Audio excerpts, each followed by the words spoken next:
नरेंद्र मोदी जी हर बार हाय हाय हाय मुझे ये कह दिया, मैं लुट गया, मैं बर्बाद हो गया, मैं किसको चेहरा दिखाऊंगा, इस तरह की नौटंकी करने लगा। मैं इलेक्शन कमीशन से पूछना चाहती हूं, जब इस देश का प्रधानमंत्री चुनावी मंच से मुजरा और मंगलसूत्र छीनने जैसी वाहियात बातें करता है, जब इस देश का प्रधानमंत्री आपकी बेटी छीन ली जाएगी जैसी गिरी हुई बात करता है, आपकी भैंस चुरा लेंगे जैसी बेसिर पैर की बात करता है, तो क्या कान में रुई डाल लेते हैं? खैर आपसे अपेक्षा भी नहीं, क्योंकि आप तो चरण वंदन में कंपीट कर रहे हैं। कितना ज्यादा चरण वंदन हम कर सके, ये चुनाव आयोग की साख है जिसका भट्टा बिठा दिया आप। लेकिन मोदी जी मैं आपसे पूछना चाहती हूँ, आप दुनिया को कुछ भी कहते फिरिए, आप एक ब्याहता को 50 करोड़ की गर्लफ्रेंड कहिए, आप कांग्रेस की सोनिया जी को कांग्रेस की विधवा कहिए, आप बंगाल आकर दीदी ओ दीदी करिए, आप ये सारी घटिया बातें करिए, आप कांग्रेस पार्टी को अर्बन नक्सल बुलाइए, लेकिन जब अपने पर आए तो छुई मुई हाय हाय हाय मुझे ये कह दिया।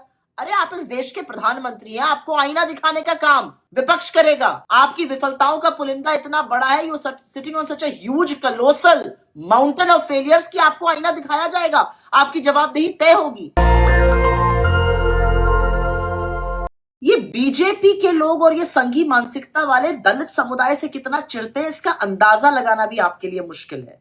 मल्लिकार्जुन खड़गे जी कांग्रेस के चुने हुए अध्यक्ष हैं, दलित समुदाय से आते हैं, अपने बल पर अपनी मेहनत और निष्ठा से राजनीति के शिखर पर पहुंचे हैं।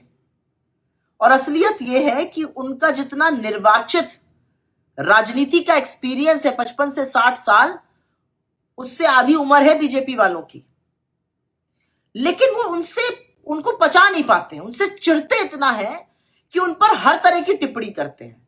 वो अगर महंगा मफलर पहन ले तो इनको इतनी दिक्कत हो जाती है कि बिना टिप्पणी किए रह नहीं पाते। उनको क्या फर्क पड़ता है कि उनके बच्चे पढ़ लिख गए, अच्छे सेटल्ड है, अपने पिताजी को मफलर दे दिया, नहीं जी दलित समुदाय से आते हैं, ऐसा कैसे पहन लिया।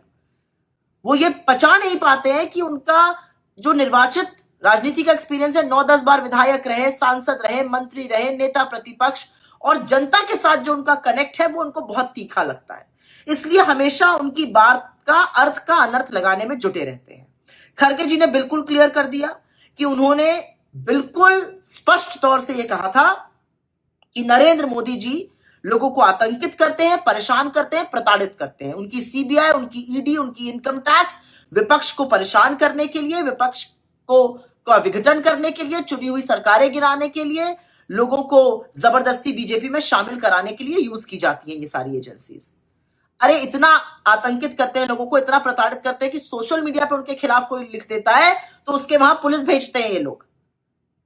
इस तरह से भयभीत करने का काम करते हैं नरेंद्र मोदी जी, और बजाय उसके बारे में सोचने के नरेंद्र मोदी जी हर बार हाय हाय हाय मुझे ये कह दिया, मैं लुट गया, मैं बर्बाद हो गया, मैं किसको चेहरा दिखाऊंगा, इस तरह की नौटंकी करने लगते हैं। और उनके चरण चुंबक जो है वो 2 हाथ आगे हैं। आज ही लपके हुए पहुंच गए इलेक्शन कमीशन, और इलेक्शन कमीशन ने भी वो सोने पे सुहागा, उन्होंने तुरंत उसका संज्ञान लिया, नोटिस इशू करी, 1 दिन में आप जवाब दीजिए वगैरह वगैरह वगैरह।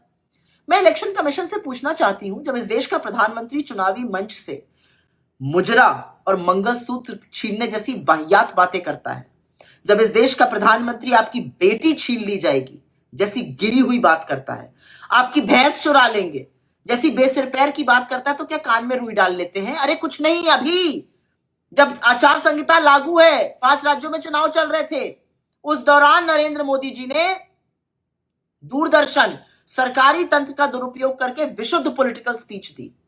यह बिल्कुल breach of model code of conduct है। आपने स्वतः संज्ञान क्यों नहीं लिया?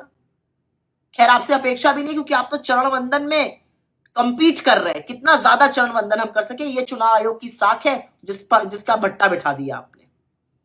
लेकिन मोदी जी मैं आपसे पूछना चाहती हूं, आप दुनिया को कुछ भी कहते फिरिए, आप एक ब्याहता को 50 करोड़ की गर्लफ्रेंड कहिए, आप कांग्रेस की शीर्ष नेत्री, परम सम्मानित गरिमा की प्रतिमूर्ति सोनिया जी को कांग्रेस की विधवा कहिए, आप एक सांसद को शूपनखा कहिए, आप बंगाल आकर दीदी ओ दीदी करिए, आप ये सारी घटिया बातें करिए, आप कांग्रेस पार्टी को अर्बन नक्सल बुलाइए, लेकिन जब अपने पर आए तो छुई मुई हाय हाय हाय मुझे ये कह दिया। अरे आप इस देश के प्रधानमंत्री हैं, आपको आईना दिखाने का काम विपक्ष करेगा। आपकी विफलताओं का पुलिंदा इतना बड़ा है, you sitting on such a huge कलोसल mountain of failures कि आपको आईना दिखाया जाएगा, आपकी जवाबदेही तय होगी। बजाय ये सोचने के कि आपने एजेंसीज का क्या हाल कर दिया है, इस देश में कितना डर और आतंक और भय का माहौल क्रिएट कर दिया है उन लोगों के खिलाफ जो आपसे सवाल पूछते हैं, जो आपकी जवाबदेही तय करते हैं, जो आपको आईना दिखाते हैं, जो सच कहने का साहस रखते हैं, आप ये सारी हरकतें कर रहे हैं। खरगे जी से कुछ सीखिए। उन्होंने जीवन में बहुत तकलीफें देखी हैं, वो जिस समाज से आते हैं, जिस तरह की हिंसा उन्होंने बचपन में देखी, लेकिन आपकी तरह विषाक्त नहीं बने, जहरीले नहीं बने। सौहार्द, प्रेम, ये सब लेकर राजनीति में चलते हैं।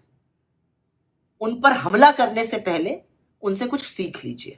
नेशनल दस्तक की आपसे गुजारिश है कि अगर इसको बचाना चाहते हैं तो नेशनल दस्तक को सब्सक्राइब करने के लिए रेड कलर के सब्सक्राइब बटन को दबाएं, फिर बेल आइकन की घंटी दबाएं।